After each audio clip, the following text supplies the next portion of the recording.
Good morning. I'm Janet Camarina, Director for the Foundation Center's Transparency Initiatives. Welcome to today's Meet the Grantmakers program, focusing on strengthening public education. This program is part of our Funding for Education Special Focus Month, sponsored by PG&E, so a big thanks to them.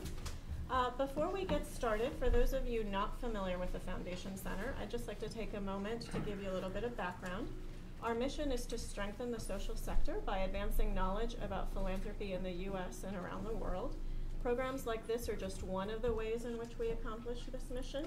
We also have a state-of-the-art library and learning center upstairs that I encourage you to come up and visit after today's program. There you'll find free Wi-Fi access as well as 22 public access computer stations chock full with databases to help you identify the right partners for your work.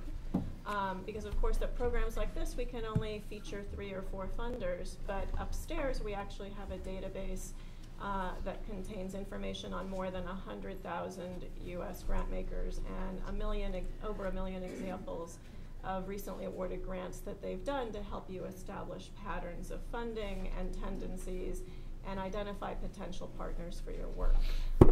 Most of you might be familiar with our marquee product called Foundation Directory Online.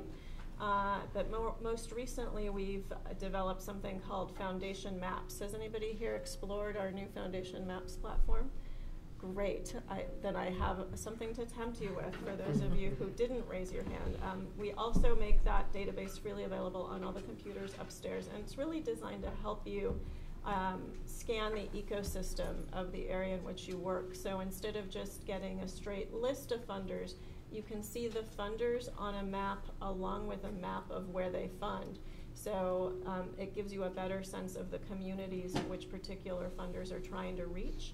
And it also has a feature called Pathways that's kind of like the 6 degrees of separation or a LinkedIn model where you can map relationships of, okay, who else are they funding and who's funding those grantees. And layered in is also some charts that help you make your case. So you can see demographics around the communities that you're serving. You can draw a picture of a map and it shows you that neighborhood and the demographics for it now and 5-year projections from now using census data. And it also allows you to see patterns of giving on a table, so you can see peaks and valleys that can help you make a case. So again, that's freely available upstairs. I encourage you to check it out. In addition to that, we offer programs like this fairly regularly. So if you're new to us, I encourage you to sign up for our e-newsletters at foundationcenter.org, or if you are a grant seeker, we have a special area of our website dedicated just for grant seeking called grantspace.org, and that's where we keep the calendars for programs like this as well as free content on knowledge and skills. As I mentioned, this program is part of our Funding for Education Month, which is just getting going. So a few other programs I want to mention that are coming up are June 23rd, we have Program Assessment 101, since often tracking your impact and outcomes can be one of the most challenging things for groups working with things like education that sometimes take time to have demonstrable outcomes. So I encourage you to sign up for that.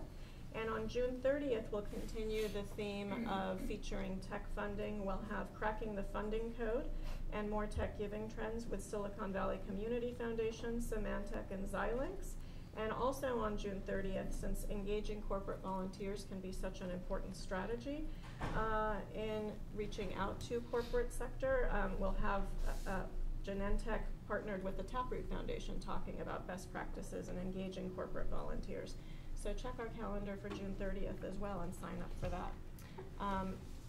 Without further ado, I'm going to give you a little bit of context for today's session because it's a little bit of a twist on our usual grantmaker panel, as we decided to add a development staffer to our panel to share a bit of the secrets of her organization's success. Specifically, the San Francisco Unified School District in this case is the unifying thread among the panelists here today. Each panelist has recently started supporting the school district, and to be specific, the school district went from 0 tech funders to approximately 35 to 40 tech companies that have invested in San Francisco Unified in the last 2 to 3 years. and they've raised approximately $10 million from new tech donors during that time span. Laura Moran, who heads up the district's development efforts, has graciously agreed to share some insights on what she's learned from recruiting and engaging the tech community in the school's efforts, and I'll have her get us started soon. But before I introduce the rest of the panel, I just want to review some logistics. You should have picked up a handout of the speaker biographies, and I invite you to look at it now to get to know our panelists a bit better. We will take questions after our panel discussion, so please hold your questions until we open up that Q&A period. We are video recording and streaming live for the benefit of those who can't attend this morning. So when you ask a question later, when I open that up, we'll be asking you to line up here at the podium so that your question can be picked up by the audio feed. And if you want to refer your colleagues to the recording later, look for it on the Foundation Center's YouTube channel, or check the program registration page where you signed up for this session, and we'll have a link to it there. And for those of you viewing remotely from your home or office, please enter your question into the chat pane in the viewing pane, and feel free to tweet about the event at #HowTechGives. So without further ado, I'm going to introduce our panel. Joining me here up on the stage, sitting to my right, is Katie Ferrick, Senior Manager, Community Relations for LinkedIn. Sitting next to Katie is Ebony Frelix, Vice President of Programs at the Salesforce.com Foundation. Welcome. And a big thanks to Laura Moran for letting us pick through her Rolodex to assemble this program. She's Chief of Strategy and Fund Development at San Francisco Unified School District. And at the end of the table, we have Ken Weber, Executive Director for Zynga.org. Please help me and welcome to this morning's panel. So, Laura, I shared some pretty impressive metrics. So first, congratulations to you. And again, a big thank you for letting us kind of learn from the lessons you've learned the last few years. So can you please begin by introducing the panelists in the context of how each of the speakers and their companies became involved in the school district's initiatives, and by giving us a brief overview of the types of initiatives they're each supporting, just to give us a sense of some of the ways in which the panelists and their companies are investing in public education. Great, thank you so much. Well, I'm going to start with Ken Weber to my right and move over, but our superintendent, who started just almost 3 years ago, had met Ken Weber, I think at some event, and decided that we should go meet him and follow up. And that started about 6 months of conversation where we were looking for some way to partner together. And we landed... So it is important that the chief be working the room. That's right. Exactly, and that you persistently follow up. And Ken was very gracious, gave us a tour of Zynga, and really wanted to be part of what we were doing in public schools, and acknowledged that there hadn't been, right at that point, he had not really been investing in public education. So after 6 months, we landed on a Zynga Game Design Academy, because we were really trying to build our information technology career tech academies, and I had seen a game design in Fresno and Clovis, and I thought if they can do it there, we can certainly do it in San Francisco in our own backyard. And Zynga, Ken Weber and his team, Aaron Bados here from Zynga.org, have been tremendous partners in really rolling up their sleeves, co-designing, co-investing, and we now have a very robust program at 2 high schools, Thurgood Marshall and Balboa, over 100 students engaged. We just graduated our first class, and we're looking to really expand those lesson learns of how to really engage students in fun ways through gaming around computer science. Then we met Salesforce through really the wonderful sponsorship of our mayor. You know, he shared with Mr. Benioff, the CEO of the Salesforce Foundation, that he wanted his legacy in San Francisco after he left office to be education. And in particular, he was concerned around the middle grades. And Mr. Benioff asked the Salesforce Foundation to really embrace San Francisco Unified School District. And things really started cooking when they hired Ebony Frelix as the Vice President of Programs. And we have an amazing program focused on one of their priorities, which is STEM and diversity in STEM, and also innovation. They really challenged us to have a Principals Innovation Fund and to build leadership through providing opportunities for innovation. And we've also worked on college and career readiness. So we actually have a whole package of how to transform, a set of strategies for transforming the middle grades, and we're in discussion now really of how to expand. And they've been a big driver of pushing our thinking, along with Ken, around this idea of computer science and math, and how do you really prepare that next generation of students to be the workforce in San Francisco and benefit from these great opportunities. So maybe takeaway number 2 is to have relationships at City Hall as That's well. right. Yeah. No, it's been, the mayor's just been so supportive of our young people and public education, and he and our superintendent have an amazing relationship. It's, as you know, we're not mayoral controlled. It's we have an elected board who's also very supportive of this relationship, and so it's created this atmosphere of collaboration with our tech companies. And Salesforce kept promoting and saying, we want other folks to come on board. And we had been in conversations with LinkedIn around a number of smaller initiatives. And finally, one day, Meg Garlinghouse and Katie and I got on the phone from LinkedIn. And they said, well, share all your priorities with us, Laura. And then they said, what's your top priority? And I said, it's My Brother and Sister's Keeper, which is a national campaign that we signed up for with the President's Challenge with the mayor.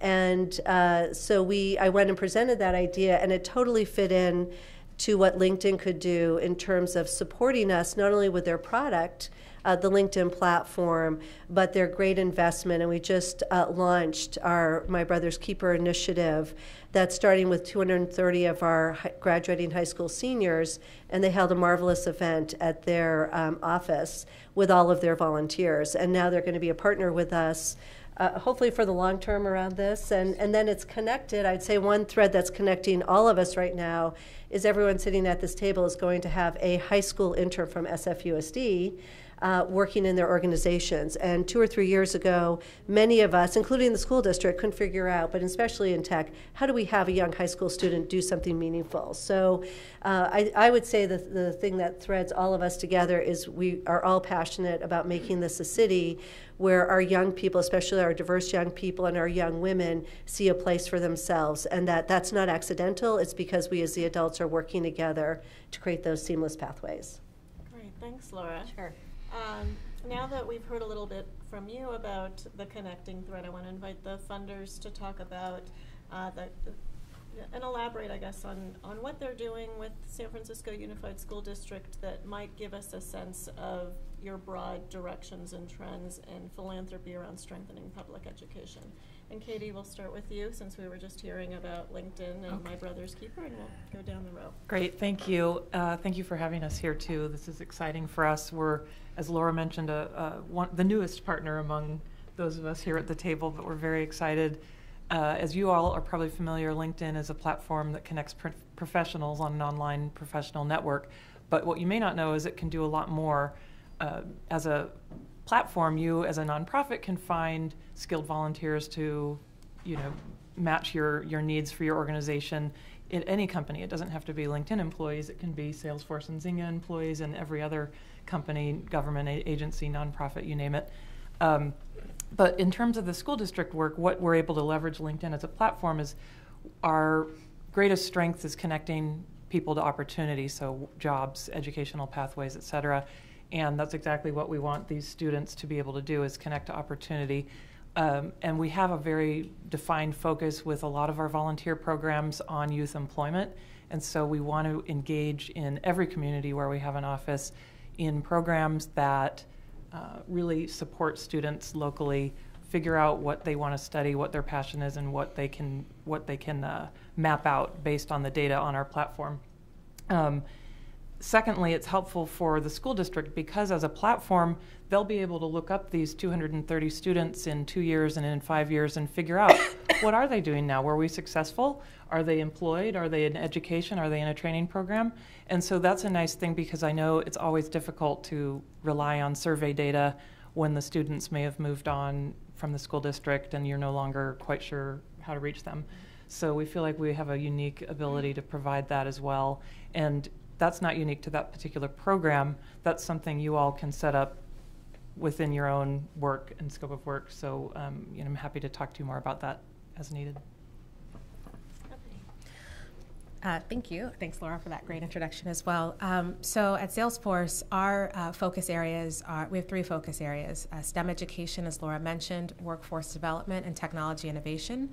And really, we're really focused in on all three of those areas, but in particular, STEM education and workforce development as ways to help young people access 21st century jobs. As a tech company, we are wanting to seed the next generation of workers, so we feel it's really important that we focus in primarily in the middle school level, because we feel like that's where it begins. But now, after 2 years of our relationship with San Francisco Unified School District, we're actually pushing ourselves as a kind of a community to think beyond middle school. So we spent our first 2 years in 6th through 8th grade, then we expanded it to comprehensive middle schools, and now we're looking at K through 12 education as well.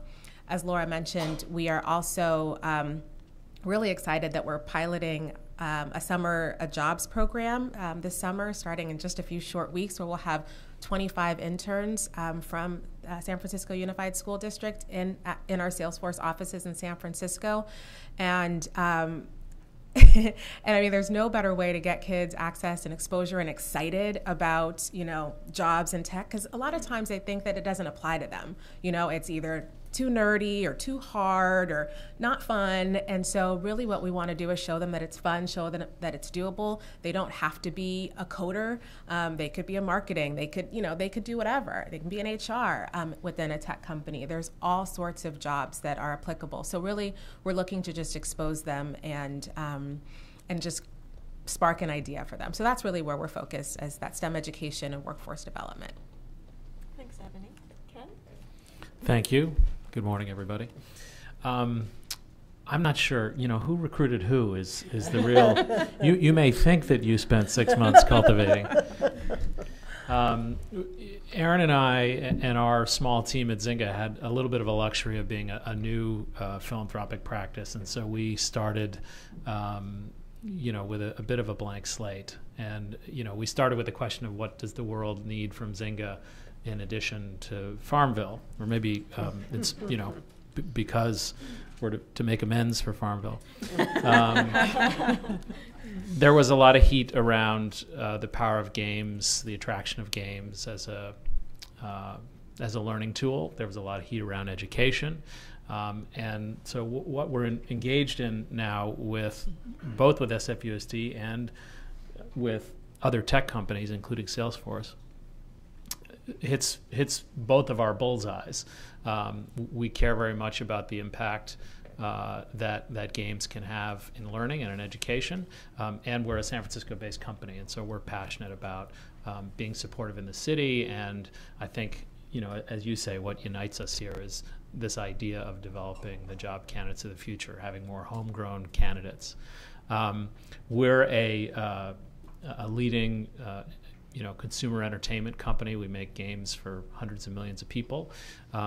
So we have an upmarket strategy. We have an EdTech incubator, a product accelerator, where we bring in startups that have learning games, and we work closely with them to sort of scale their products and their businesses up.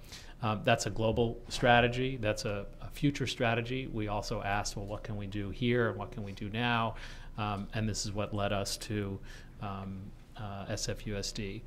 There's a lot going on in education in the Bay Area. I'm sure we could have chosen easier partners to work with fewer barriers to entry, but it felt really aligned in terms of serving the most kids and the most likely to be overserved or overlooked kids. And we saw alignment not only in our strategy but in our approach. And as Laura says, we took quite a bit of time a year and a half, almost 2 years, to do the design work around these game design academies before we announced anything or had a press release or a marvelous event of any kind. And we figured out how to get from 40 people in the room down to 20, down to the half dozen or so that would actually get the work done. And we're thrilled about the progress we've made at the 2 high schools with a little more than 100 kids. We're happiest about the fact that while there's lots of after-school stuff going on, what the kids are learning in these academies is in the school day. It's being taught by a certified teachers now. It's 4 credit. It's career relevant. It's student led, and it's connected to for all the kids. It's connected to for a small handful of kids. It's going to be connected to some work experience this summer. So we're excited to be part of this community, and we feel we're at the very beginning, and we love the learning aspect as well.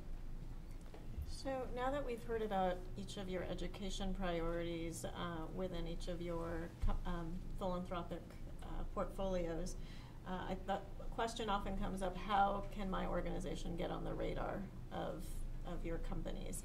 And I think Ebony, Salesforce on this panel has probably had the longest term or most formal philanthropy. So we'll start with you and then go to Ken and come back to Katie. Sure. So I think that's the order roughly of the evolution of your philanthropy, but I could be off. So the best way to get visibility is by checking out our website, salesforcefoundation.com.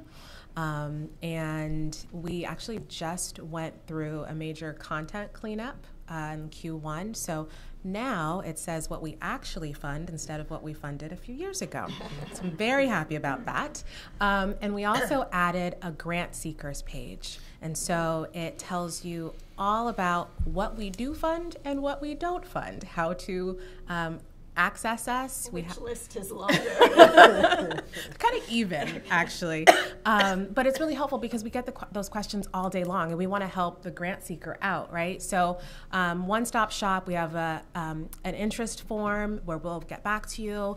All of the interest forms are answered and responded to, so you'll get some sort of response, so it doesn't go into a black hole, which I'm excited about. So really, that's the best place to start. And if push comes to shove and you need to, you can go to grants@salesforce.com and then and send an email there, and we can help you throughout the process. Thank you. And how about at Zynga? Well, we're going to sound like the jerks at the party. We don't see ourselves as grant makers per se. We don't spend very much time inviting or reviewing uninvited grant proposals. Part of that's because we're cheap and poor and have a $3 stock price.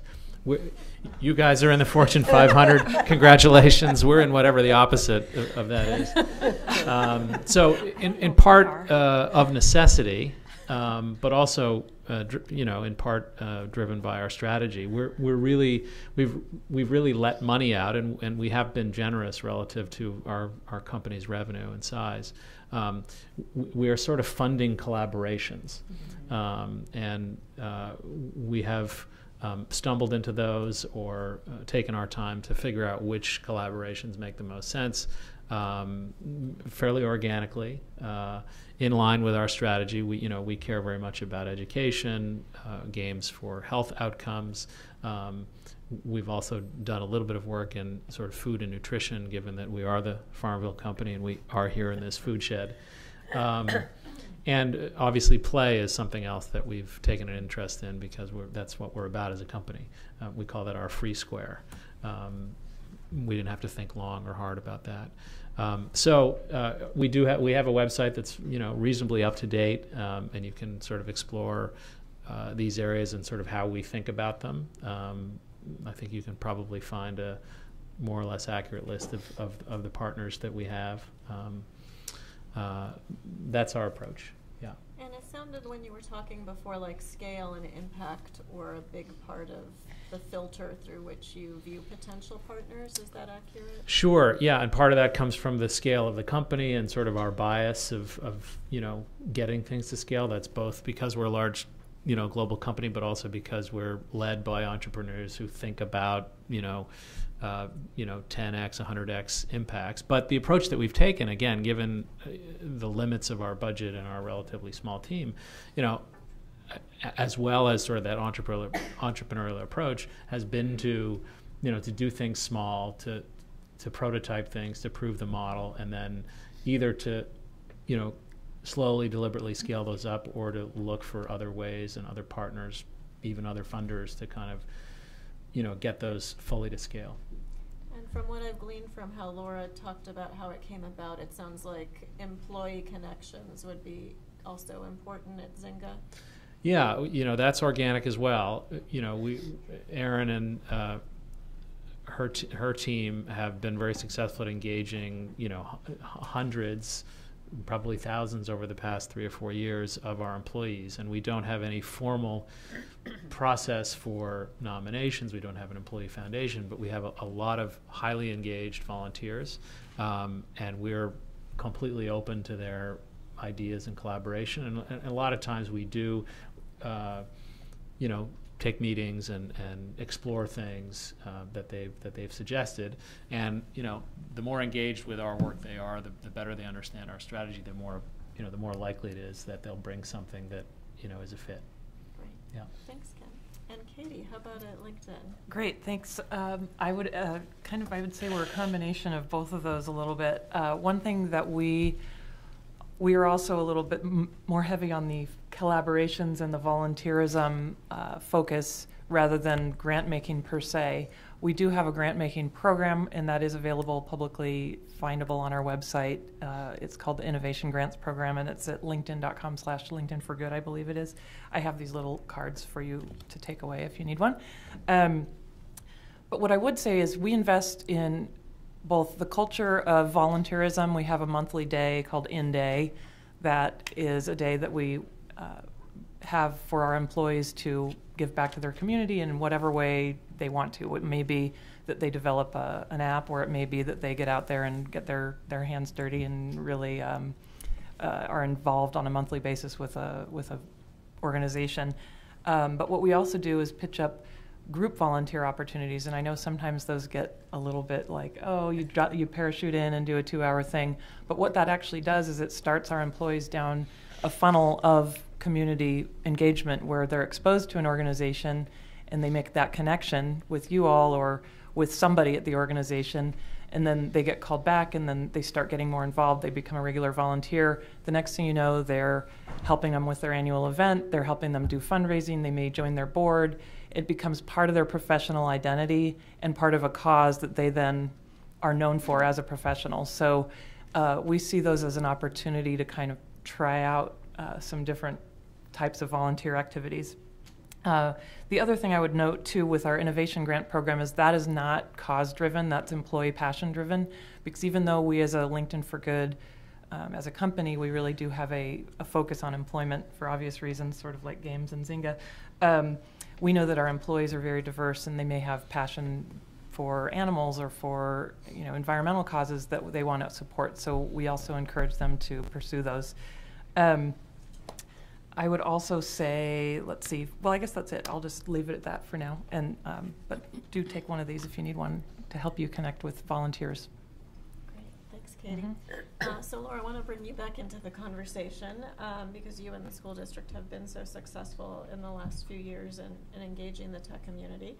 And this seems particularly noteworthy since sometimes the stereotype is that establishment or legacy institutions that have been around forever have a steeper hill to climb when they're trying to cultivate tech donors because they might not have that game-changing or entrepreneurial or startup luster that a newer and more nimble thing in a garage might have, for instance. So can you share with us some of the tips you have that worked for you around how to come across as innovative when initial perceptions of one's work might be otherwise? Yes. So a couple of things. One, I think actually having the sponsorship of the mayor was key, sort of saying to tech, take a chance. And as Ken said, the argument he and our superintendent make is that you can work with lots of smaller nonprofits that may have a startup feel, but you're not going to reach as many students. So if you want to have the impact, and there's 50,000 57,000 students in SFUSD, many who are high-needs students and very diverse, then this is a place to go. So what Richard and I, the superintendent, felt it was our responsibility to help have make the organization more open to innovation. So one of the things we did, and I'll share this with people, we did a process called Vision 2025, and we did this to rebrand ourselves internally and externally, and we had a 10-day conversation with a very exciting design process and invited tech companies, futurists, educators, parents, teachers to have a conversation about, are we happy with the state of our schools today? Is this really the 21st century education we want for our students? And if not, what is it? And we said, what would it really take for our students to thrive in this economy and in this culture that San Francisco is becoming, and created what we called our graduate profile, which is in this document. And so I think what was really important was involving everybody and saying, let's create a shared definition of success. Because I find people don't want to just be funders, they want to be investors in a plan that they help create. And we needed them to create it. I also needed to help a lot of the... So this included the tech companies as thought partners in the process, as well as all the other stakeholders. Right. We had over 200 students were engaged in the process through a program called Peer Resources. We invited tech companies, city employees. We had parent panels. We had teacher panels. I mean, we had to invite in the teachers, who many teachers were a little bit nervous about, well, what's this relationship with business and tech? And as you know, about 2 or 3 years ago, and even still today, there's some challenging feelings between teachers who work and live in the community and what is tech doing? Are they really serious about wanting to help our kids, and what would that relationship look like, so that it was one of mutuality, not one of takeover, and just being honest. And so part of what we had to do was normalize those relationships, which no better way than really getting tech folks engaged not only in the visioning process, but in projects like we did with Zynga and then Salesforce. The volunteer component's really critical, because then a lot of our principals and teachers saw the value of having tech folks in our companies, how passionate so many of them are, and how they want to help our students. So a big piece of the work that the superintendent and I have had to do over the last few years, and I have a great fund development team that supports this, is creating the conditions internally to partner. Because, as Ken said, there are many barriers in a 150-year-old bureaucracy. You know, we're managed by a Byzantine set of federal, state, and local laws and codes that make it very tough for us, even those of us who really want to innovate, to do the things that we want to do. And so, you know, I've got a great superintendent who allowed myself and my team to be the internal irritant in the system, to, you know, say, look, you know, the superintendent wants us to partner and find a way to make this work. And if we have to bend some rules or create new processes to make that happen, we will do that. And so I think that the tech community has seen that, and they now know they have a go-to place. You know, I work right in the superintendent's office. They know he's serious about innovation, and so I think that helps them be more patient when we do run into these barriers, to say, okay, let's work them out. And I would say with everyone at the table, we have a relationship of mutual respect and trust, where we can have healthy, productive disagreement or conflict, but all in service of how do we get to our shared goals together. So I think that was, you know, part of it, because it's not about you know, necessarily, I think a lot of tech companies want to be involved and have been afraid, and that's why they have chosen charters or nonprofits where the conditions are different, and that's why we've had to create these conditions.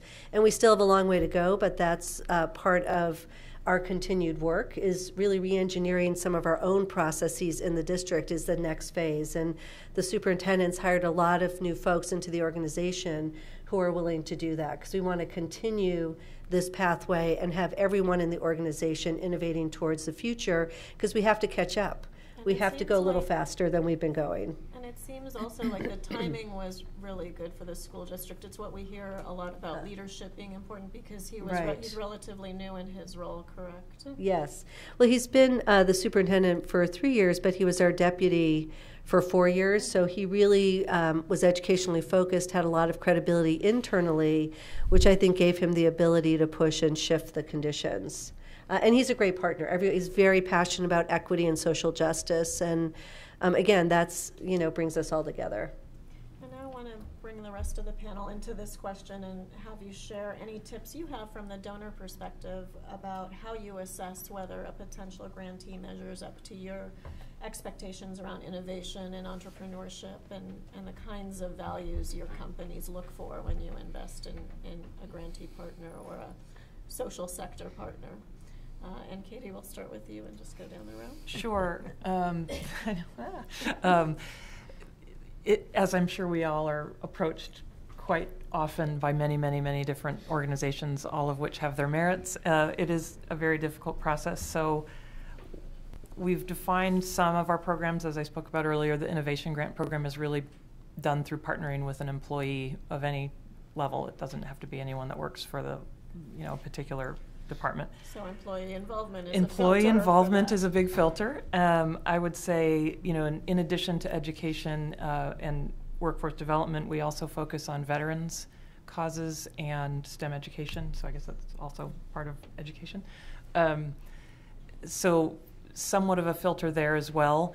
But in my unique role, I'm also looking to, another kind of criteria, if you will, is who they serve and where they serve our community. And so as a community relations person, I'm looking at, we have a big presence in San Francisco, we have a headquarters in Mountain View, we have a presence in Sunnyvale.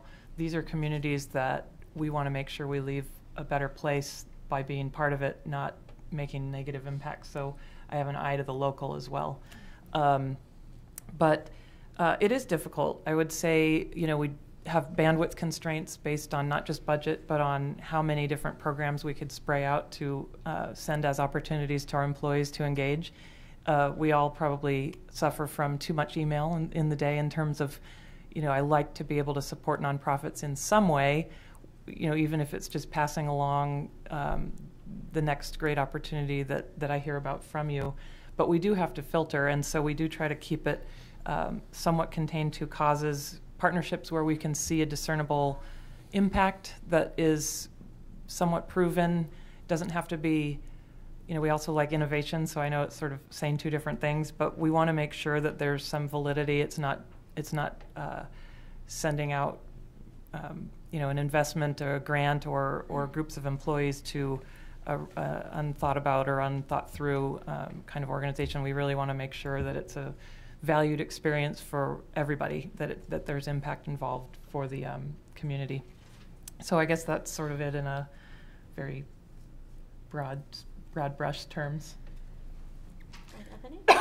So I think for us, there's not innovation where, how do I say this?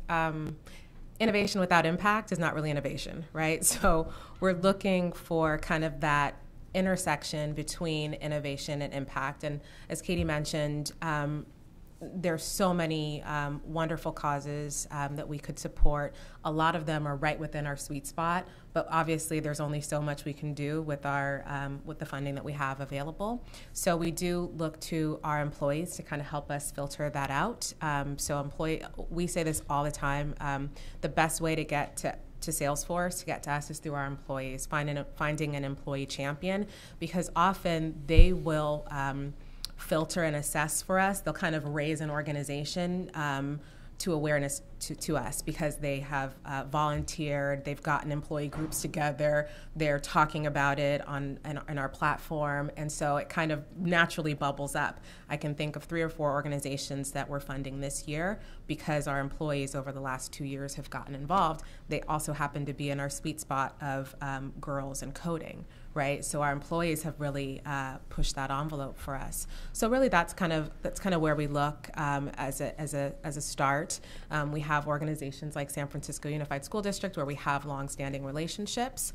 But other than that, we really make sure that, and I think we'll get into this a little bit later about really digging under the covers of the organizations for data and impact, but really make sure that there is that kind of that sweet spot intersection between the impact and and innovation, because we are a tech company, right? Our third focus area is technology innovation. So we're looking for organizations who use technology to solve some of those problems.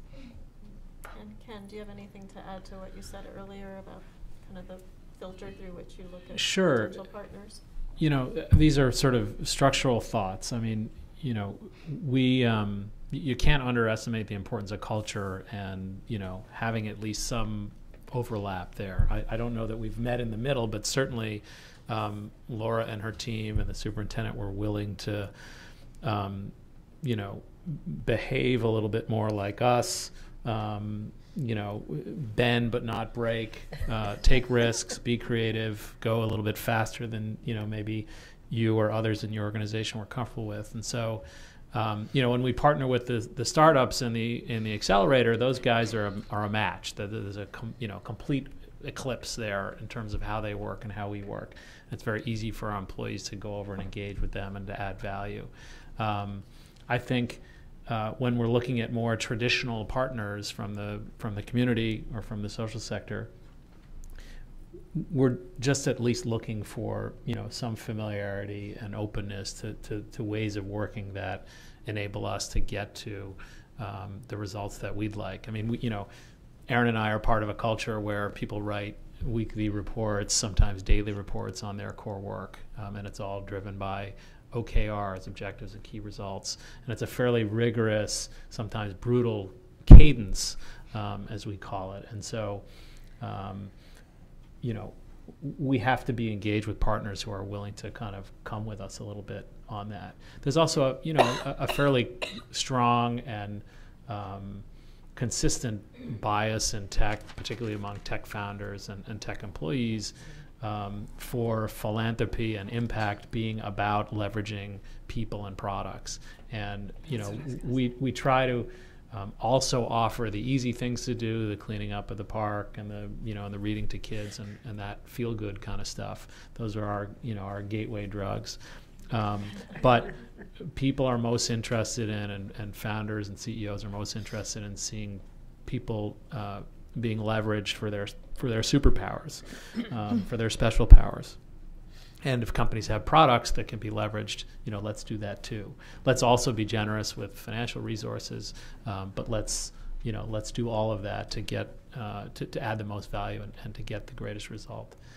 I'm curious how many folks in the audience who are part of community-based organizations have a tech person on their board or on their advisory board or in their midst, maybe on staff, maybe somebody's come over.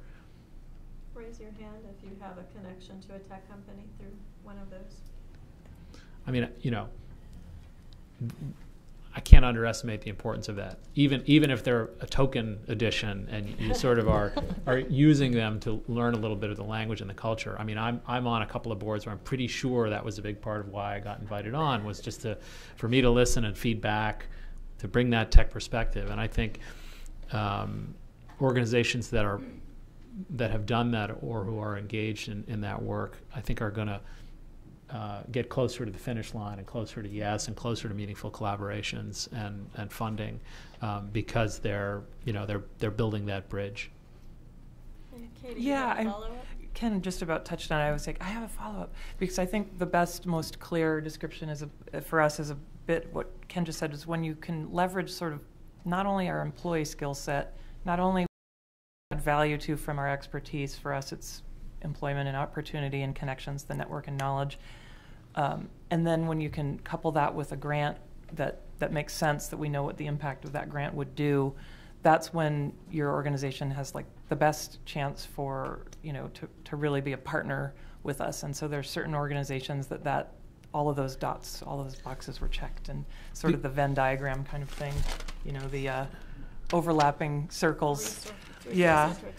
So that middle, that like overlap is so critical to really make it robust. Otherwise, we don't really love just sort of sending off these little smatterings of small grants and then just not really knowing what happened or what we can really add value to the organization's work. So and just to drive it home, I mean, that may sound like sort of grant maker, funder, not arrogance, but, you know, the way that we think about things, but for us, it's actually rooted in entrepreneurial culture and tech culture and how we have, resources are scarce and everything needs to be accounted for in terms of its inputs and outputs. And, our minders and our funders, demand that, from us in a way that I think is different from other organizations and other sectors.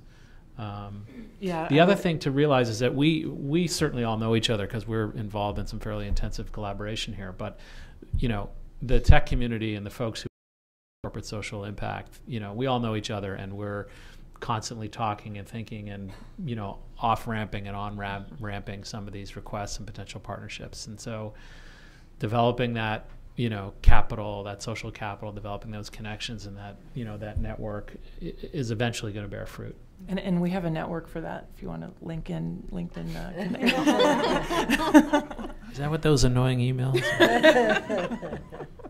And speaking of org culture, it's also well known that data is a big part of the tech culture, but that data can exist kind of in tension with innovation. And especially in a field like education, where it can often take years to get meaningful data about the impact and the difference one is making. So can each of you next talk about the advice you have for educational organizations of how they might develop frameworks or methods for communicating the impact they're making to donors, things or methodologies or strategies you've seen that have worked well for others? And I think, Ebony, you started to talk about data a minute ago, so we'll come back to you. So I think while it's important, it's really important to measure long-term impact, but they're also leading indicators, right? So for us, we know that in education, it may take many years to determine the long-term impact, but there are certain leading indicators that we're looking for. So for example, if we wanted to determine, future women in the workforce, we'd look for things like high school course completion rates and graduation rates and a few other things, right? So we're looking for organizations they may not have years upon years of data to show us, but we're looking for, kind of what they can tell, what the story that they can tell us, because, not every organization is an SFUSD who has 150 years of, data and 57,000 students. That's great for them. But what if you're small and starting out? We have many organizations that we're funding, Black Girls Code and Technovation, who are smaller organizations just starting out. So we're looking kind of for them to be innovative, be future thinking, talk about the populations they're trying to reach. What are your anticipated numbers, right? So we do take chances and we do look for those types of leading indicators versus long-term impact. I should also note that I recently brought on a measurement and evaluation manager, well known in the space, who can help my team, our global team, kind of assess that for organizations. So we are looking at that as a discipline within our organization to ensure that we're not just kind of swagging it or trying to figure it out. We actually have someone who knows what he's doing, evaluating potential grantees, so that we can give everybody kind of a fair opportunity. Ken or Katie, anything to add to that? Well, I mean, just to reiterate, Zynga is a leading edge, data-driven, business where, some people say we've been too focused on driving our business, with data. This is a common challenge for everybody. How do you collect the data? What data is important? What's noise? What's, helps you to do your storytelling?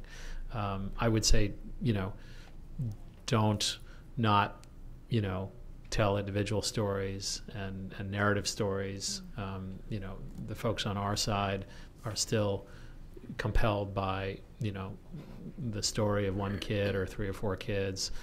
Everybody should see the video that you guys made about high school kids in San Francisco, sort of owning on the website, Laura? It is on owning our the website. future. Yeah. The objectives and key results methodology is a great tool, and it's flexible. It can, it doesn't have to be a dashboard that is software driven. If you can learn that methodology and adopt it to your organization, it can give you a great starting point, a great foundation to really be in any conversation with a tech funder. Can you repeat the name of the tool? It's OKRs, objectives, and key results. And John Doerr, the venture capitalist and famous Intel salesman, was part of developing that methodology at Intel. And I believe that he describes it as a limited set of objectives with aggressive yet realistic, measurable, time-bound outcomes or success measures. I have used the OKR methodology at a nonprofit where we did it once a year and had a mid-year check-in. When I came to Zynga, it was Monday morning at 8 and Friday morning at 8, twice weekly check-ins. So it really is elastic and it really is flexible. There's a John has a deck that may actually be publicly available, but I'm sure there's lots of stuff out there that you can find. There's even a company or two now. Can you help me remember the name of the company? BetterWorks. Not a plug, no involvement, but they have a piece of software that is intended to help you implement some kind of OKR methodology.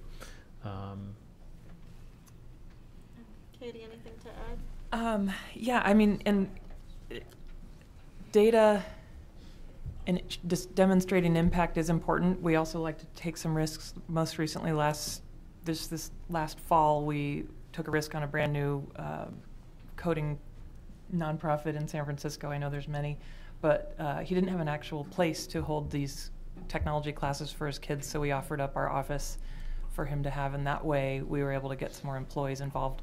And that can create, LinkedIn is kind of about both. We want the data to say, well, what exactly did that grant and that program do? Did you serve 4 kids or 400 kids? And what did they, what was the goal of the program? It doesn't have to be the kind of data like, well, now they're all working at NASA and going to the moon. It's more just kind of some pretty basic information. It's like an annual report type of information, maybe a little bit more specificity with what a particular amount of money would fund, for example.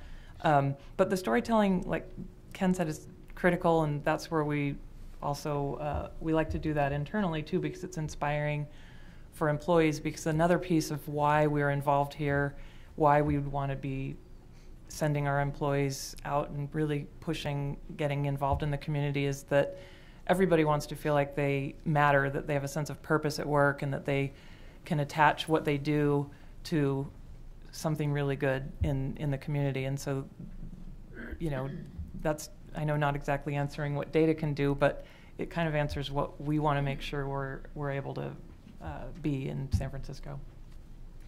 And next I want to zoom back into your companies, because I think one of the confusing things for those on the outside is just all the different ways the corporations have to support nonprofits, such as, besides grants, there's corporate volunteering, donated products, sponsorships, matching gifts, cause-related marketing, just to name a few possible doors. So it would be good to hear what that checklist looks like for each of your companies. And then Laura will follow up with you to learn whether there's any interesting examples you want to share of companies which engaged in the school district through multiple pathways, because that's something we often hear that is a great cultivation strategy when you start small with an employee, but then that sort of helps you build momentum in other ways within the company. So if you have any stories that way that we can learn from, that would be helpful. So let's see, we'll start with LinkedIn. Actually, I wouldn't mind passing on that one if that's okay. Well, how about we come back to okay, that's fine. All right, Ebony? We haven't started with Ken yet, but I'll take it anyway. So happy to answer that question. So at Salesforce, I'll just kind of run down our checklist. Every employee is given 6 paid days off to volunteer. At least, and you can do more, but once you hit your 6 paid days or 48 hours, you are considered a volunteering champion, and you're given $1,000 as a champion grant to give to the nonprofit organization or organizations of your choice. So we encourage, we track our champion statistics. We want to make sure that people are hitting their champion or encouraging them to volunteer and hit their champion goal, and then also to use the grant so it doesn't just sit out there. Employees are also able to have, we match up to $5,000 a year, a calendar year. So if you just put that together, you have $5,000 plus a match $5,000 plus if you get your employee champion grant, you get $1,000. So that's $11,000 that just goes out straight to an employee. So like last year, I maxed out on those categories, right? So I was able to give one organization of my choice $11,000. Huge, right? That's a huge deal. In addition, we have we are encouraged to donate our time, not only through volunteering, but our skills through pro bono work. So you can email probono@salesforce.com, and you have projects that you would like us to consider. There's a process for that. We also give our employees access to team grants. As little as $200, as much as maybe $5,000, $10,000 to offset the cost of our employees volunteering at a nonprofit organization. We don't expect you to pick up the cost for us. So if you have somewhere between 3 to 5 employees or more coming to an organization to paint, to beautify, to whatever, we'll pick up the tab for that. We also participate in asset donations for organizations who may need technology. We also have our own product, our Salesforce product, where organizations can get up to 10 free licenses, and then the additional licenses are offered at a steep discount, 75–80% off. And then I would like to just put in a plug, just bringing it back to SFUSD. We are encouraging our executive team and our leadership team to adopt San Francisco schools. So we're participating in the Circle the Schools program so that we can really rally around the work that we're doing there. So we have a lot of different ways where organizations can come in, and we're happy to participate. Circle the Schools, I just mentioned that as one example of something that we're excited to be a part of, but it could be something else for another organization. So they brought the idea to us. We took a look at it, and it worked. So it could be something else. We'd be happy to take a look. And Ken? Ebony, I appreciate you thinking of me. It's not, I recently took a pledge to not ever again be on an all-male panel. This is maybe I should take a pledge to be the only guy on a panel. We're structured similarly. We have, we match our employees' donations up to $1,000 a year, 1-for-1 to any, registered nonprofit in good standing. We do that globally. We have an opinion about, where some of that investment should go, and so we incentivize our employees to give locally and to give locally through Tipping Point, either to Tipping Point or to any of Tipping Point's grantees, and we match those gifts 3-to-1, and we try to introduce employees to those organizations and that work at various different points during the year. We sort of have a general volunteer program where a couple of times a year we'll compress a number of volunteer opportunities into a week-long period with a variety of opportunities ranging from the clean up the park stuff to some volunteer opportunities that are very specifically aligned with our partners and our strategy.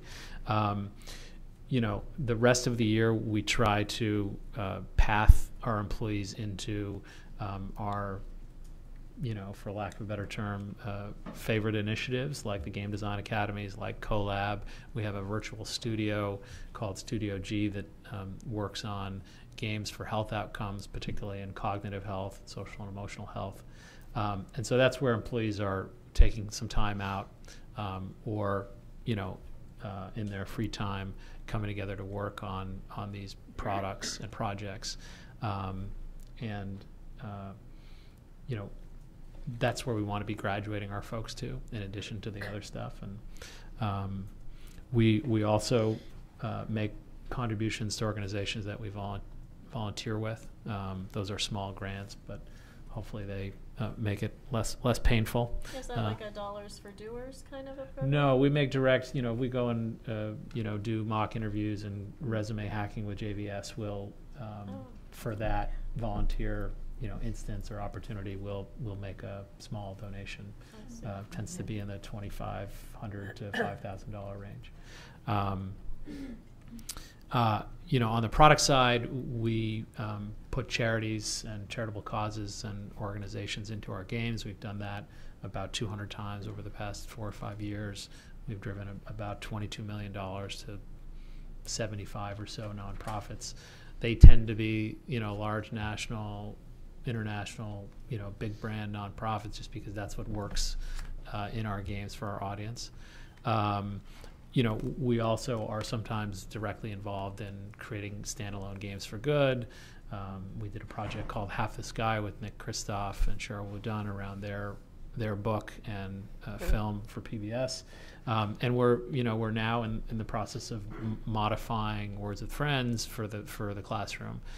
We're actually working with some SFUSD teachers, and we've done play testing in a few different classrooms in the Bay Area. And this fall, we haven't announced it yet, but we hope to be introducing a new version of the game to the world. It'll be a free game.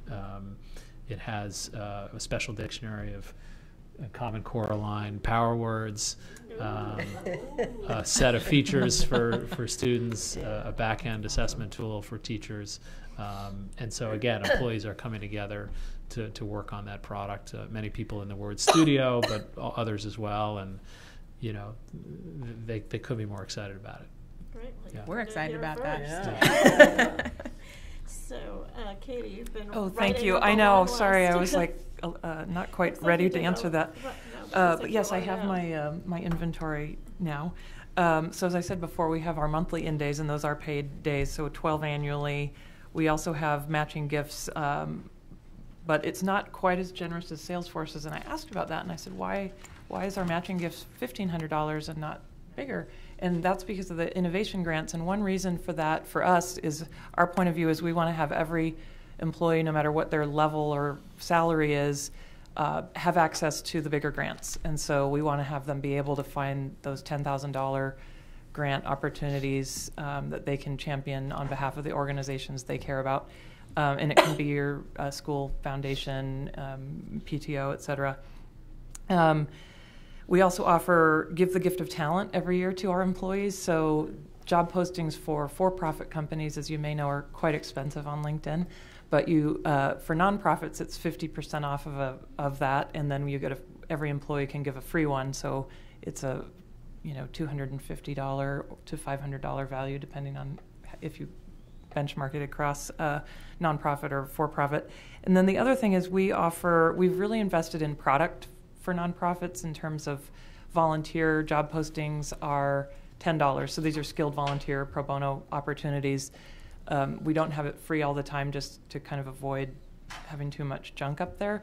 But what this is basically a little free coupon code to post it so you can see what it would do. Right now you may post through Volunteer Match or Taproot, and those are all, or Catch a Fire, excuse me, part of our ecosystem of volunteer job postings on LinkedIn. You may even be a member that has volunteering causes in your profile and receive volunteer opportunities you may be interested in. And that's another way that we're investing in our product to share these opportunities with our millions of members to help them connect with our nonprofit and education organizations.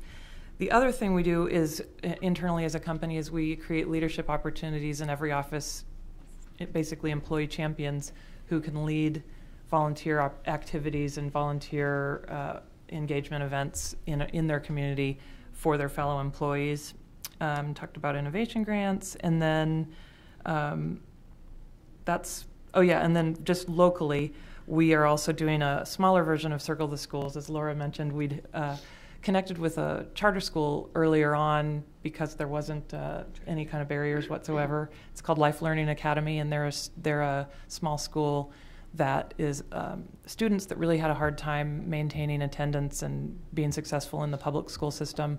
Most of them are from juvenile justice system and in foster care, and we give them pretty intensive mentoring with our employee groups in San Francisco, as well as another example Ebony spoke to is we had an employee that has been very involved for many years with Mission Economic Development Agency, and they are an organization. She's been a tax advocate and a coach for career readiness, and so we've made an engage-in partnership with them, which is that 3 overlapping things. They get a grant, they get employee engagement, and they're able to leverage all the products that they can use from LinkedIn. So I hope that helps. Thanks, Katie. And I want to give you all a chance to ask your questions, so start lining up while I invite Laura to briefly tell us a story we can learn from if you have one.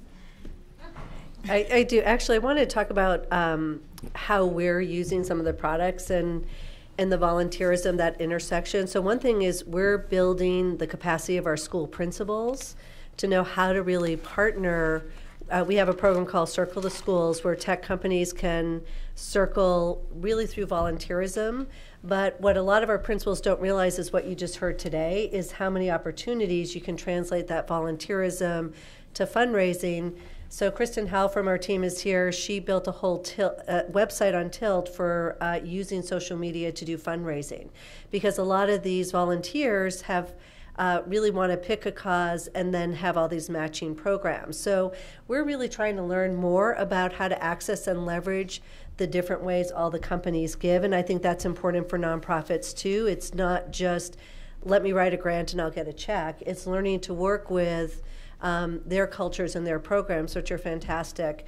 The other thing I would say, the one-to-one that Salesforce has, we're building a performance dashboard right now on the Salesforce platform so we can have real-time data. So we can, I don't know if we'll do daily, Ken, I hope so, but we'll actually be collecting and tracking the data on a more real-time basis.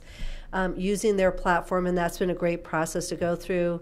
And just lastly with LinkedIn, there's a big problem plaguing all of us, and I would say this, we partner with nonprofits. So in my Brothers and Sisters Keeper, we brought in all the nonprofits who are doing post-secondary support for African American Latino kids, and we said, how are we going to solve this problem together? We're working in silos, it's not working, we need one collective impact goal, which is how many of our students graduate high school, get through a post-secondary pathway, and get a job.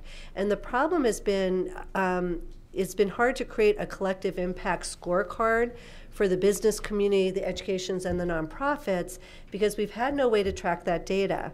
And LinkedIn's innovative partnership with Beyond 12 is, I think, going to be a game changer, and that's what I would also encourage, that I'm very interested in using the power of LinkedIn to help us solve a problem that we've been having of collaboration that then creates this business scorecard that the mayor and the head of the Chamber of Commerce have agreed to use annually at CityBeat to say how many of these great companies are actually hiring youth, young women and men from San Francisco that have gone through either the educational pathway or what I call the transitional age youth or re-engaged pathway to get jobs, so we can really be rewarding and celebrating the great work they're doing and shining a light on those that may not be in the fold but need to be, and then also using that data to improve our performance. So I think we're headed for a whole new era, and it's when we can really partner and use the power that these companies have to bring, not just their financial investments. Great, thanks for kind of crystallizing that for us. Just the usual ground rules apply. Make sure it's a question that's general in nature, it's a pitch-free zone, and let us know if it's for a specific panelist or the panel as a whole. Juanita. This is for the panel as a whole. My name is Juanita. It'll be pitch-free, I promise.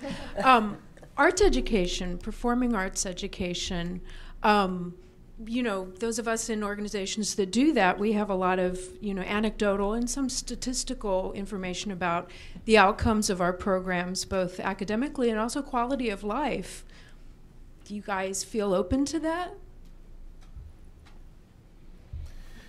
I can give a quick one to that. So, we care about STEM, we care about STEAM as well. I think Zynga's a little bit different from other tech companies, other software companies, because we have so many artists and creative types in our midst.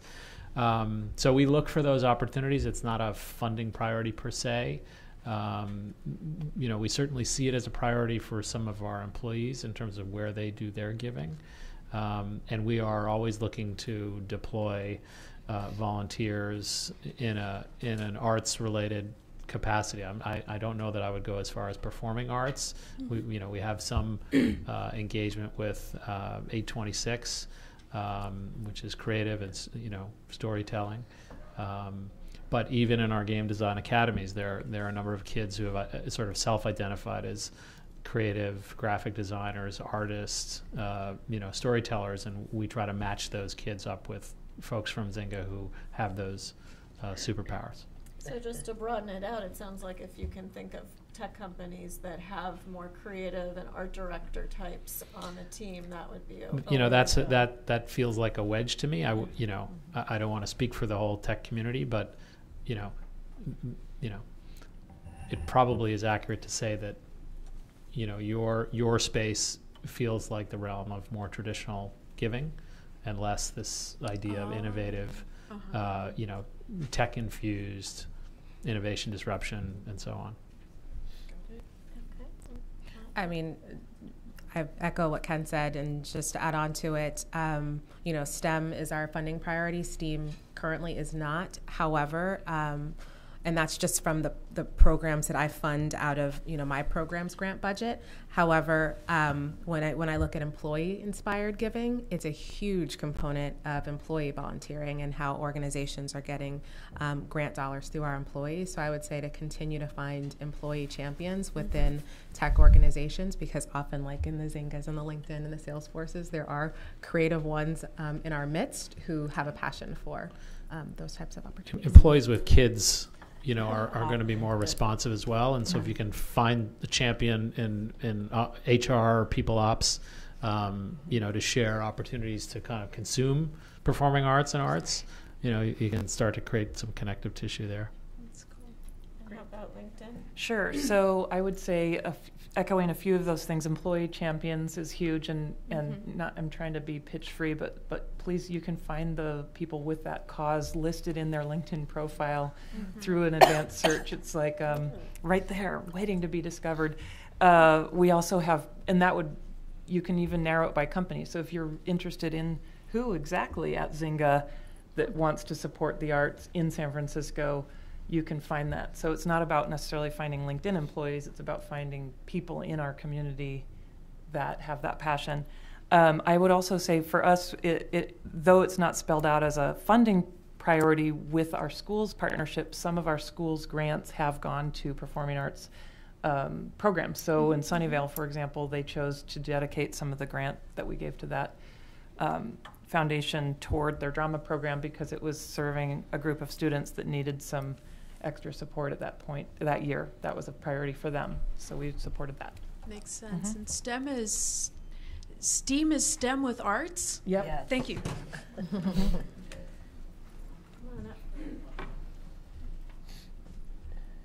Dave Lair with TechSoup Global.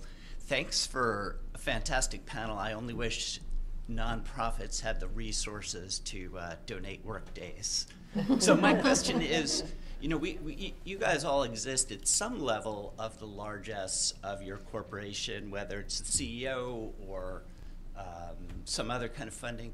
How do you demonstrate value back to your company? It's clear of your value for the things you support, but how do you demonstrate value back to your company, and who do you have to demonstrate it to? Is it the CEO? Is it the board? And what kind of metrics are you sharing or looking at for that?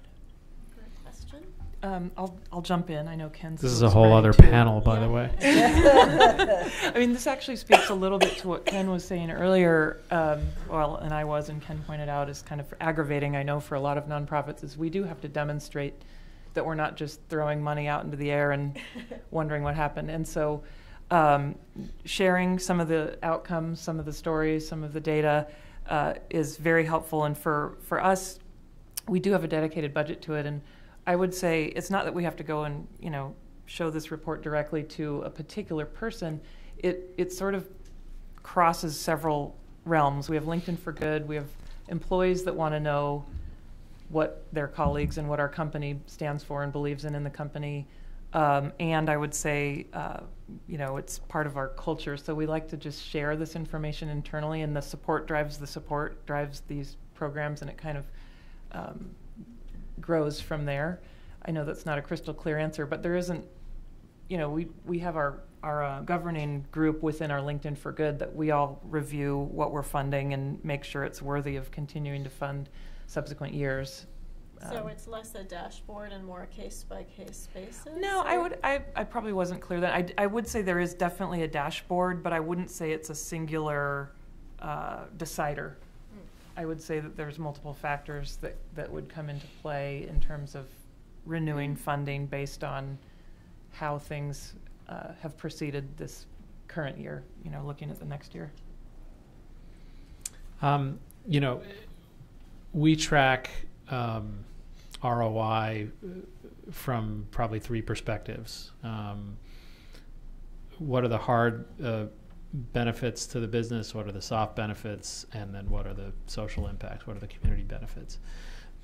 On the business side, we try to be net neutral or net slightly positive to the business, so that when we go to a studio, we're not asking them to give us their resources just for our stuff. We don't want them to give away their resources, whether it's staff time or revenue. It is philanthropy, and we're under no pressure to generate, incremental revenue or more installs or anything like that. But, it doesn't hurt. And it enables us, if we do it that way, to go back to the studio on a regular basis to say, hey, and now we'd like to do this. And sometimes if we do it really well, they come to us and say, what are we doing next? Rather than us twisting their arm once a year, during the holidays. So we track, incremental player spend. We help poker to rebalance their economy sometimes by getting players to sink chips for charity. You wouldn't believe some of the stuff that we do. We're also very interested in the soft benefits, the purpose-filled work, the enhancing the employee experience. Some of that's retention, productivity, morale, bold beats in our culture. So, we do regularly, and we run our business like a studio runs its business internally. So we have a similar approach to tracking our results, and we have a similar looking PowerPoint deck that we're preparing for our own board, that, a version of which is shareable with, our interested internal champions. It's even the best, most effective, highest ROI corporate social impact, I think, is going to be vulnerable to not being core to the business. And so, we try to be very prepared to kind of defend our turf at any time. So Salesforce, the company, and Salesforce and the foundation are two separate legal entities. So we don't get any of our proceeds, our grant dollars through the company. We have our own sales team that funds our grant dollars. So, after the proceeds of our sales, then we fund our grant making arm. We also have a board of directors that we're accountable to. But I would say, and when we're showing and demonstrating value to them, we just met on Friday, and they're very happy with the work that we do and our impact. But I would say that this whole model breaks without our employees, right? As I mentioned, over 50% of our grant making is done via our employees. So if the employees don't think it's great, it kind of breaks, right? So we're mainly trying to go out to our employees, help them to understand the benefits that they have the 6 paid days off, like really trying to create champions within the organization, because if they're not out volunteering, then there's no real reason for us to exist. Great, thank you. Hi, I'm Jan Haff, and I'm with Mouse Squad Student Tech Leadership Program. Thank you so much. This was really great. My question is, how important is it for each of you, the 3 companies or foundations, how important is it for us to partner with other nonprofits or school districts? So, for example, yesterday we just submitted a grant where we got extra credit, so to speak, because we partnered with some libraries and a school district. So can you just comment on the importance of that, or if it doesn't really matter? Well, a quick one from me. Hi, Jan. I haven't seen. Is that I love it when there is that collaboration, because I feel like it serves the whole. Like there, it'll serve a need that the school district might have or the other nonprofit might have, as well as help you fulfill the mission and the impact you're trying to make, as well as us knowing that we're collectively trying to, connect the dots in the community, if you will. And, so for example, the one that we're talking about, just to disclose, I have met Jan before, and working on a project in Mountain View to try to help start some programs there at a new facility that is serving youth that needs more programming. So I happen to know about that. I happen to know about Jan, and I'm trying to put them together. So to me, that's a meaningful partnership that adds value to the students in that area. Hi, Jan. Talk to her on how to get around. She's good in our space. I think that to answer the question, partnership between nonprofit organizations is key, and especially for Salesforce, just to give you a little bit of background, in year 1 and year 2, approximately $8 million. So it's huge for us. And what we do is we subcontract our education grants in San Francisco through San Francisco Unified School District. So when folks come to us, we say, have you spoken with Laura and team, right? So I know it puts a little bit of burden on her, but we really want to make sure that we maintain focus and alignment with the programming that we're doing. So we're all kind of talking about kind of what's going on in the space. So it's very helpful when there is alignment and partnership between multiple organizations. I mean, I agree with all that. I mean, there's a contrarian view which says that, I think part of the tech, bias against public sector and the social sector is that there's too much collaboration going on, collaboration for the sake of collaboration. So for us, it's not a criteria or anything that we look for other than, if you're doing it and doing it well, it's a sign of, you being healthy in your ecosystem and impactful. But it's not in any way a prerequisite or something that we, look for first. Laura, I didn't direct it to you, but you're welcome to make a comment as well on the nonprofit collaboration. I want to keep it Okay. because you have a line behind you. Yeah. Sorry, Laura. That's okay. Hi, I'm Bridget Mcgraw from Thingfully. I'm a mission-driven entrepreneur after 20-some years of consulting. That sounds like a pitch, it's not. I see that with the Internet of Things and smart homes and smart devices, et cetera, education is not involved in the conversation that I know of. And student privacy and security and data privacy, security, and identity are really important. Any of you have any comments or thoughts? I guess I'll go just because I think it's probably most relevant to LinkedIn in terms of, you all most likely have LinkedIn profiles. We give you all our data, right? Which we actually take, that's our number one, members first is our number one, company value. We know that we don't exist and we are not a successful company, nor are we a valued tool for you all to use to be productive or successful if you don't have security with that data. So what you choose to provide, you have control over the settings. And as we've been working with the school district to help their students understand how to use professional networking tools and put their data online in a really responsible way and know how to keep their, not just, information that they don't want on a professional profile, but also understand data settings and privacy controls are important for so many other reasons. So from our standpoint, that's our biggest value. We try to make sure our members really understand. You can always turn off your notification settings and all of the things that might bother you about any of that. You're in control of your profile and the data that you share. I would say this is huge for us. So we partner with all the tech companies, and actually this was one of the biggest issues Microsoft brought up when we were talking with them about, the whole future of the Internet of Things and student identity and the ubiquitous nature of having a portfolio that students are going to have for learning they do inside and outside the school day.